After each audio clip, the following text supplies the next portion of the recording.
Hello there, YouTube. Today I'm going to do a short little tutorial that will hopefully demonstrate how to properly use two-dimensional arrays. And it's just going to be a simple, small program. Because going to be using strings in this program, we're going to include the string, and as always, include your IO stream. And this is just basically setting up stuff, starting our main function.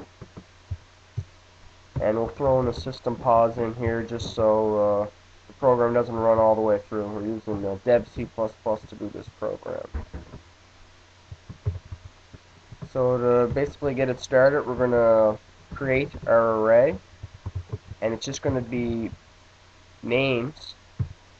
So we're going to have 3 rows, and we're going to have 2 columns. So your columns are your first and last name, and we're going to have 3 different full names, basically.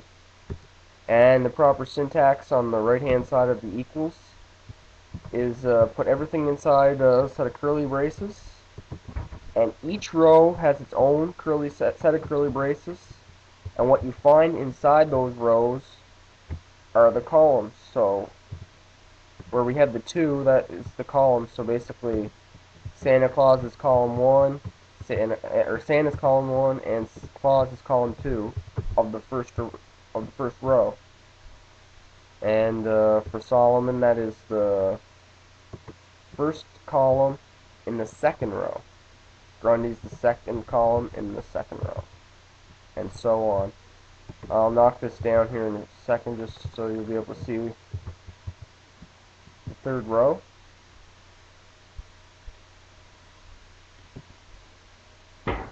So just to explain that again, each set of curly braces is a row. What is inside those curly braces can be thought of as a column. So just think of the whole thing as a table, basically. We're going to create 2 variables so we can use in our for loops. And most times when you're using two-dimensional arrays, you're going to be having nested for loops to display them. Use while as well, but I'm a fan of the for loop.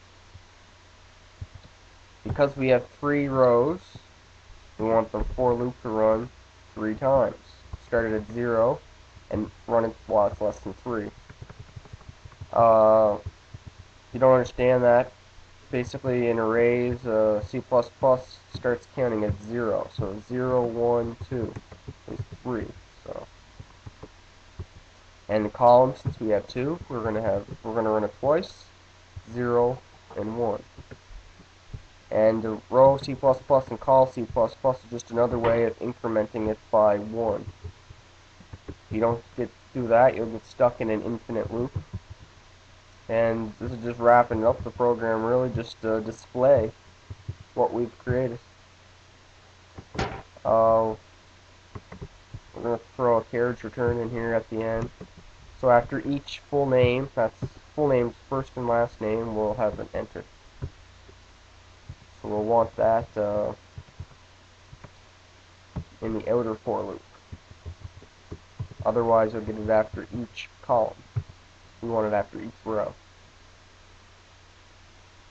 Now, take a quick look through.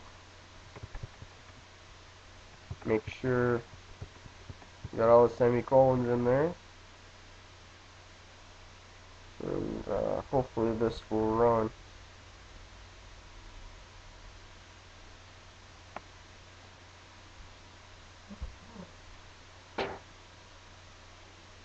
Okay, got one error. We got all our commas in there. And quotation marks. Okay. I forgot to put the curly braces.